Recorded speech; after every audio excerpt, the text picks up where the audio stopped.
जय श्री राम, जय बागेश्वर धाम सरकार। केवल काले कपड़े को आप यहाँ पर रख दें, आपके शत्रु पूरी तरह से कुत्ते की मौत मारे जाएंगे। दोस्तों, केवल काले कपड़े को आपको यहाँ टांग देना है और आपका जो शत्रु है वो पूरी तरह से नेस्तनाबूद हो जाएगा, बर्बाद हो जाएगा। दोस्तों, यदि आप भी शत्रुओं से चारों तरफ से घिर गए हैं और आपको लगता है कि अब आप में हिम्मत नहीं बची है उन शत्रुओं से लड़ने की, उन शत्रुओं से सामना करने की, और अब आप उनसे डर गए हैं, तो दोस्तों आपको डरने की बिल्कुल भी जरूरत नहीं है, क्योंकि यहाँ पर एक ऐसा उपाय बताने जा रहा हूँ जिससे कि आपके शत्रु जो है पूरी तरह से नेस्तनाबूद हो जाएंगे, मरेंगे, रोएंगे, पछताएंगे, गिड़गिड़ाएंगे। और दोस्तों, आपके जीवन में सामने से आकर के आपसे लड़ने की कोशिश नहीं करेंगे। यदि कोई शत्रु आप पर झूठा कोर्ट कचहरी का केस कर रहा है तो उसकी भी बैंड बज जाएगी, उसकी 12 बज जाएगी पूरी तरह से। और यदि कोई गुप्त शत्रु होगा जो पीठ पीछे वार करता है, कायरों की तरह वार करता है, पीठ पीछे आप पर तांत्रिक विद्या करवा रहा है, टोटका करवा रहा है, उच्चाटन करवा रहा है, मारण करवा रहा है, और आप अपने परिवार में बहुत ज्यादा दुखी हैं, आपके परिवार में कोई एकदम से बीमार हो गया, कोई रोड एक्सीडेंट हो गया, या फिर कोई अस्पताल में भर्ती हो गया अचानक से, तो दोस्तों वो सब शत्रु ने करवाया और वो शत्रु पूरी तरह से कुत्ते की मौत मारा जाएगा। दोस्तों, आज ये वाला उपाय आप कर लेंगे तो दोस्तों किस तरह से उपाय करना है, कैसे करना है, पूरा वीडियो आज इसके बारे में बताने जा रहा हूं, इसलिए वीडियो को ध्यान से सुनिएगा। इसमें आपको एक काले कपड़े की जरूरत है। दोस्तों, काला कपड़ा कितना बड़ा चाहिए? जैसे गमछा होता है ना, इतना बड़ा आपको काला कपड़ा चाहिए। मतलब कि ये मान लीजिए कि 1 मीटर के आसपास, 1 मीटर के आसपास आपको काला कपड़ा चाहिए इसमें, और 1 मीटर के आसपास आप काला कपड़ा लेंगे या आधा मीटर भी ले सकते हैं, वो आपकी मर्जी है, आपकी श्रद्धा है, आप कितना लेना चाहते हैं। 1 मीटर भी ले सकते हैं, आधा मीटर भी ले सकते हैं, कपड़ा कोई सा भी हो सकता है। सस्ता कपड़ा लें ताकि आपके ज्यादा पैसे खर्च नहीं हो। ज्यादा महंगा कपड़ा लेने की आपको आवश्यकता नहीं है, बस उसका रंग जो है वो काला होना चाहिए। काले रंग की वजह से हम उस कपड़े को काम में ले रहे हैं। बाकी कपड़े का फैब्रिक क्या है उसको कोई मतलब नहीं है, सूती है कि कौन सा टेरिकोट का है, कोई मतलब नहीं पड़ता, उससे कोई फर्क नहीं पड़ता। केवल मात्र काला कपड़ा होना चाहिए। अब काला कपड़ा ले लें और एक इत्र ले आए। इत्र जो है दोस्तों, इत्र जो है आपको लाना है। इत्र कहीं भी दुकान से आपको मिल जाएगा आसानी से, वो इत्र आपको लाना है, ठीक है। इसके अलावा आपको एक सफेद कलर का कुछ ऐसा आप ले लीजिए, जैसे चौक ले सकते हैं, बत्ती ले सकते हैं, कुछ भी ले सकते हैं, या चूना ले सकते हैं, है ना। वो आपको लेना है ताकि आप इस कपड़े पर कुछ लिख सकें। वो मैं आपको बताऊंगा कि इस कपड़े पर आपको क्या लिखना है, ठीक है। अब आप ध्यान से सुनिएगा दोस्तों, क्या क्या करना है। आपको काला कपड़ा लेकर के आपको शनिवार के दिन इस प्रयोग को करना है। या तो शनिवार को करें, या मंगलवार को करें, या रविवार को करें, आपकी मर्जी है। आप शनिवार को करेंगे, काले कपड़े का प्रयोग है, जल्दी हो जाएगा, बहुत आसानी से होगा, और इसका जो शत्रु पर इफेक्ट पड़ेगा वो भी तुरंत प्रभाव से पड़ेगा, ठीक है। दिन भर में आप इस प्रयोग को कभी भी कर सकते हैं, सुबह भी कर सकते हैं, दिन में भी कर सकते हैं, शाम को भी कर सकते हैं, लेकिन बस इस प्रयोग को रात में नहीं करना। ध्यान रहे दोस्तों, 5 बजे के बाद इस प्रयोग को नहीं करना। शाम को 5 बज जाती है, 5 बजे के बाद इस प्रयोग को नहीं करना है। केवल मात्र सुबह 7 बजे से और शाम को 5 बजे तक इसको आप कभी भी कर सकते हैं, यानी कि ये प्रयोग रात में नहीं किया जाएगा। तो अब आपको क्या करना है, एक जैसे चौक या फिर कोई सफेद चलती हुई चीज आप ऐसी लाएं जो सफेद शाही से चलती हो। वैसे तो चौक जो होती है या बत्ती होती है, या फिर चूने से भी आप इसको कर सकते हैं। चूना 1-2 रुपए में आ जाता है, गीला चूना जो होता है, जो जर्दे में पान में खाते हैं, वो वाला चूना। और उससे आप क्या कर सकते हैं, उससे भी आप नाम लिख सकते हैं, ठीक है। तब आप क्या करें, काले कपड़े में सबसे पहले तो आपको इत्र लगाना है ना। क्या करना है, इत्र लगाना है।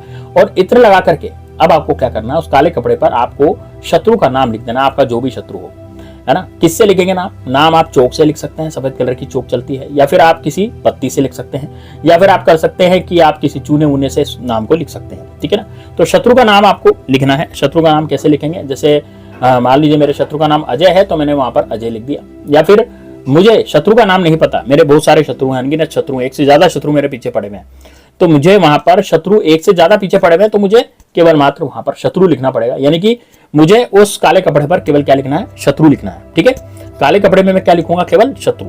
और शत्रु लिखने के बाद आप क्या करेंगे, इस कपड़े पे इत्र लगा दिया आपने। अब इसकी घड़ी कर देंगे। घड़ी का मतलब इसको फोल्ड कर देंगे, जैसे रुमाल की घड़ी करते हैं ना, रुमाल को फोल्ड करते हैं, इस तरह से इसको फोल्ड करेंगे।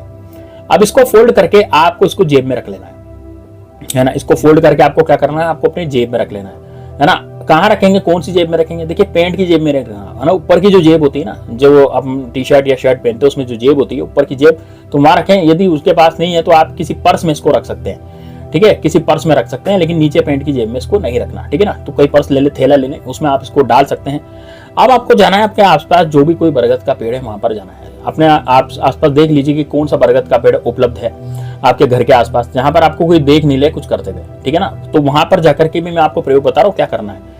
तो जब आपको बरगद का पेड़ मिल जाए अपने आसपास, कहीं भी आपको आसपास बरगद का पेड़ हो, तो वहां पर जाकर के अब आपको क्या करना है, देखिए इस कपड़े को लेना है हाथ में, इस कपड़े को हाथ में लेकर के आपको यह मंत्र पढ़ना है। कौन सा मंत्र है?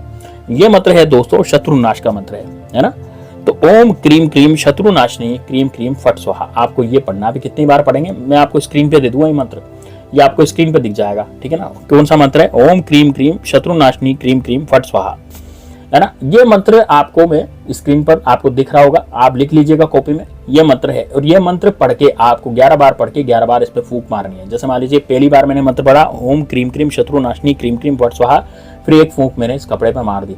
फिर दूसरी बार फिर मंत्र पढ़ा क्रीम क्रीम शत्रुनाशनी क्रीम क्रीम फट स्वाहा, फिर मैंने वापस फूंक मार दी। इस तरह से 11 बार मंत्र पढ़ के मुझे उस बरगद के पेड़ के नीचे ही इस पे फूंक मारनी है। अब ये ध्यान रहे कि आपको ये करते समय यदि कोई देख ले तो कोई बात नहीं है, लेकिन टोकना नहीं चाहिए, वो रोकना नहीं चाहिए, मतलब वो पूछना नहीं चाहिए कि भाई क्या कर रहे हो क्या नहीं कर रहे हो ना, ऐसे नहीं पूछना चाहिए, तो उपाय खत्म हो जाता है। यदि कोई ऐसे टोक देता है तो उपाय, तो एक सा बरगद का पेड़ आप चुने जहां पर बिल्कुल सुनसान रहता हो, कोई आता जाता नहीं हो, तो वहां पर आप कर सकते हैं। अब जैसे मान लीजिए आप दिन में जाएंगे ना, दिन में 1-2 बजे तो कोई ज्यादा लोग रहते नहीं है, तो इस कारण से उस समय भी आप इसको कर सकते हैं। तो ये 11 बार मंत्र पढ़ के 11 बार इस कपड़े को फूकने के बाद इस कपड़े को एक लंबी ऐसी लंबी जैसे इस कपड़े को फैलाएं। कपड़े को फैलाने के बाद इसका ऐसे लंबा सा कुछ बना ले, जैसे लंबा कर लें इस कपड़े को। लंबा करने के बाद गोल गोल इस कपड़े को कर लें और इसको बांधना है आपको पीपल के पेड़ पे, बरगद के पेड़ पे। हाँ, जहां भी आप गए बरगद के पेड़ पे गए तो बरगद के पेड़ पे, पीपल में मत कर लेना इसको, बरगद के पेड़ पे आपको इसको क्या करना है, इस कपड़े को बांध लेना है।